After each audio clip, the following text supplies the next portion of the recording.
विधवा से अब मैं सुहागन हो गई। माला, वो पूजा का थाल देना नहीं तुम, रहने दो, इसमें तो सीमा के सुहागन का जोड़ा रखा है, मैं खुद ही ले लूंगी। ये कहकर बहाती बुआ थाल लेकर चली गई। माला मन मसोस कर रह गई। अपने आंसुओं को छुपाकर मुस्कुराकर कमरे से बाहर आ गई।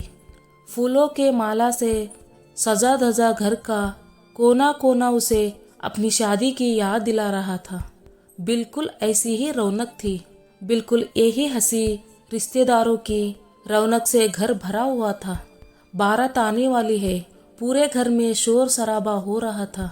दुल्हन बन के माला अपने होने वाले पति रवि का इंतजार कर रही थी। मन में हजारों सपने लेकर माला ने रवि को अपनाया। माला और रवि की शादी घर वालों की मर्जी से हुई थी, फिर भी लगता था कि जैसे लव मैरिज हुई है। दोनों का वैवाहिक जीवन बहुत ही सुखमय चल रहा था। शादी के कुछ समय बाद माला और रवि हिल स्टेशन घूमने गए। पहाड़ों पर घूमते हुए अचानक रवि का पैर फिसला और वो खाई में गिर गया। सब कुछ अचानक हुआ। माला अपने होश खो बैठी। स्थानीय लोगों की मदद से माला को घर पहुंचाया गया। बेटे को खोने के गम में माला की सास माला को अपशकुनी मानने लगी। तू अकेली क्यों आ गई? मेरे रवि को कहाँ छोड़कर आ गई? अरे, रवि की जगह खाए में तू गिर जाती तो अच्छा रहता। तूने ही मेरे रवि को खाए में गिराया है।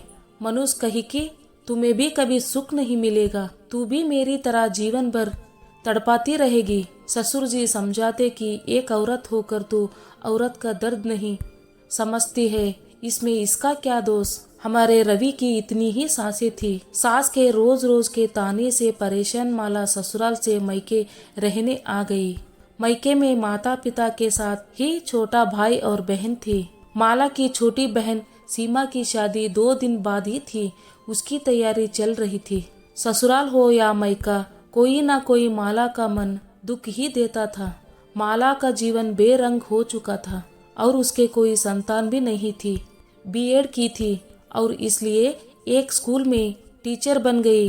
दिन भर स्कूल जाती, घर पर आकर मम्मी और बहन के घरेलू कामों में हाथ बटाती। वैसे तो माला मैके में खुश रहती, पर उसे अपना अकेलापन काटने को दौड़ता था। बहुत ही अकेली रह गई थी। जब से छोटी बहन की शादी पक्की हुई है, तब से सीमा भी व्यस्त रहती है और छोटा भाई अपनी पढ़ाई में व्यस्त रहता था। माला बहुत ही दुखी रहती। दिन भर तो बच्चों के साथ स्कूल में बीत जाता था, पर शाम होते ही वो थोड़ी सी अनमनी सी हो जाती थी। उसके चेहरे का रंग उड़ गया था। बड़ी ही बेरंगी सी जिंदगी हो गई थी। माला के स्कूल में ही नितिन सर पढ़ाते थे, जो माला को पसंद करते थे, पर माला को समाज और परिवार का भय हर वक्त सताता रहता था। ससुराल में लोग क्या कहेंगे? मैके में भी पिता पुराने विचारों के थे। माँ की पिताजी के सामने चलती ही नहीं थी। उनके लिए ये माला का दुर्भाग्य है और जीवन भर उसे ऐसी ही रहना है। माला के साथ सभी ऐसा व्यवहार करते कि जैसे वो अछूत है। किसी भी शुभ काम में उसकी उपस्थिति नहीं चाहती थी। विधवा होना तो कोई अपराध नहीं है। किसी व्यक्ति की जीवन या मृत्यु आपके हाथ में नहीं है। समाज का आज भी विधवाओं के प्रति दृष्टिकोण सही नहीं है। विधवा होना किसी के हाथ में नहीं है। लड़की पहले भी जीती थी, पर विधवा होते ही ससुराल वाले उसे ही दोषी मानने लगते हैं। हर बार हर घटना के लिए औरतों को ही दोषी ठहराया जाता है। मन से माला भी नितिन को चाहने लगी थी, पर अपनी भावनाओं पर नियंत्रण रखा हुआ था। अभी उम्र भी क्या थी, पिछले महीने ही 30 की हुई थी। सीमा की शादी में 2 दिन बचे थे। सारे फंक्शन होने बाकी थे। माला का मन खुद को कचोट रहा था। तभी उसने सीमा से बात की और एक निर्णय लिया और नितिन से बात की। नितिन मंदिर में मिलने आया। माला ने माता के सामने नितिन से पूछा, क्या तुम अभी मुझसे शादी करोगे? मेरी मांग भरोगे? नितिन तो यही चाहता था। उसने माला को कितनी बार कहा भी था, पर माला ही खुद को तैयार नहीं कर पा रही थी। नितिन ने मंदिर में माला की मांग में सिंदूर भर दिया। दोनों आशीर्वाद लेने घर पहुंचे तो हंगामा खड़ा हो गया। बहन की शादी देखी नहीं गई, जो खुद शादी करके आ गई। माला की भारती बुआ ने ताला दिया। माला की माँ बेटी को देखकर रो पड़ी। मेरी बच्ची, तूने हिम्मत का काम किया है। तू सदा सुहागन रहे, तेरी मांग सजती रहे। मेरा मन तेरे लिए तड़पता था, पर मैं मजबूर थी। समाज और रिश्तेदारों से डरती थी, पर मेरा मन तो यही चाहता था कि तेरा भी घर दोबारा बस जाए। पिताजी बिगड़ने वाले ही थे कि सीमा ने संभाला। पिताजी, माला दीदी ने सही फैसला किया है। किसी आदमी की पत्नी का निधन हो जाए तो 2 महीने बाद यही वो दोबारा शादी कर लेता है। औरत दूसरी शादी कर ले तो उसे मंजूरी आसानी से नहीं मिलती है। आदमी के लिए अकेले जीवन बिताना मुश्किल होता है तो औरत के लिए भी कहाँ आसान होता है।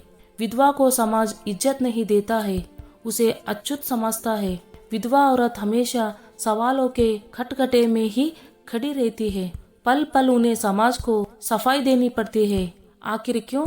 अब तो समाज काफी बदल गया है। विधवा विवाह हो भी रहे हैं। ससुराल वाले खुद बहू की दूसरी शादी करवाते हैं। समाज बदल रहा है। पर माला दीदी की बदकिस्मती देखिए, ससुराल वाले ने निकाल दिया और आप अपने बेटी के दुख को समझा नहीं, उसे उसका दुर्भाग्य मान लिया। एक बार भी कोशिश नहीं की कि दीदी का दोबारा घर बसते। सीमा के मुंह से ये सुनकर पिताजी शर्मिंदा हो गए। मैंने दीदी का अकेलापन देखा है, उन्हें रोते हुए उदास देखा है। मुझे ये सब देखा नहीं जाता था। जीवन की शुरुआत कभी भी की जा सकती है, जीते जी तो जीवन कभी खत्म नहीं होता है। दीदी को भी जीने का हक है। क्या सारी उम्र वो आंसू ही बहती रहती, ससुराल और मायके में ताने सुनती रहती? किसके भरोसे जीती? ससुराल वाले ने निकल दिया, मेरी शादी हो जाती, कल को छोटू का भी घर बस जाता। माला दीदी क्या यूं ही जीवन भर अकेलापन सहती? मुझे माला दीदी ने नितिन के जीजू के बारे में बताया था। मैंने उन्हें कहा था कि अपनी जिंदगी देखनी चाहिए, ना कि परिवार, समाज, रिश्तेदारी के बारे में सोचना चाहिए। सीमा आंखों में आंसू भरते हुए बोली, माला दीदी, मेरे मन पर एक बोझ था। मैं इस शादी से खुश थी, पर आपके लिए मन दुखी हो रहा था। आपने सही वक्त पर सही फैसला किया है। भारती बुआ, आपके हिसाब से विधवा अशुभ अपशकुनी होती है। वो सुहागन के किसी काम में, सुहाग की किसी चीज को हाथ नहीं लगा सकती, पर अब माला दीदी सुहागन है। अब तो वो मेरे सारे रस्में कर सकती है। भारती बुआ सीमा की बात सुनकर चुप हो गई। पिताजी, आप दीदी और जीजू को आशीर्वाद दीजिए, आपकी बेटी का घर बसने जा रहा है। माला के पिताजी ने आशीर्वाद भी दे दिया। अगले दिन नितिन के घर वालों के भी शादी में आमंत्रित किया गया। सीमा की हल्दी, मेहंदी और बाकी रस्में माला ने ही किए। सुहागन की जोड़े में सजी धजी सीमा को देखकर माला ने नजर उतारी। मेरी बहन, तेरी साथ की वजह से सब संभव हो गया, वरना मैं अकेलापन से संघर्ष ही करती रहती। माला दीदी, आप भी सदा सुहागन रहो और खुश रहो। ये कहकर दोनों बहन गले लग गई। आंखों में आंसू बहने लगे। सीमा की शादी हो गई। घर से दोनों बेटियां विदा हो गई। माला के माता पिता खुश भी थे और बेटियों की विदाई से दुख भी थे। विदाई का पल ऐसा ही होता है। आंखों में आंसू और दिल में बेटी का घर बसने की खुशी भी होती है। सीमा के साथ और माला की हिम्मत की वजह से माला के नव जीवन की शुरुआत हो गई।